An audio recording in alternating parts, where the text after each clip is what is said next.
আপনারা জানেন যে সাভার নামা গেন্ডা যে একটা বাজার রয়েছে এখানে, তো এখানে হলো যে অভিযোগের প্রেক্ষিতে এখানে আমরা এসেছি যে এই দোকানটিতে হলো যে মরা মুরগি বিক্রি করে।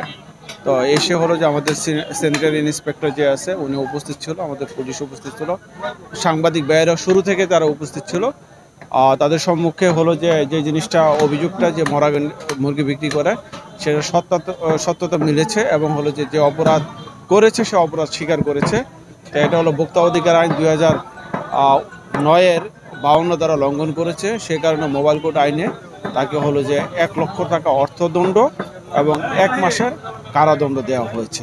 তো এই মাধ্যমে আমরা মেসেজ দিতে চাই সাভারবাসীকে, যদি এই ধরনের অপরাধ কেউ করে যে মানুষের জীবনের বিপন্ন হয়, এই ধরনের কোনো পণ্য বিক্রি করে অথবা খাদ্য বিক্রি করে যদি হয়, তাদেরকে আমরা মোবাইল কোর্টের মাধ্যমে এবং অন্য হলো আইনের মাধ্যমে তাদেরকে আমরা শাস্তি নিশ্চিত করতে চাই।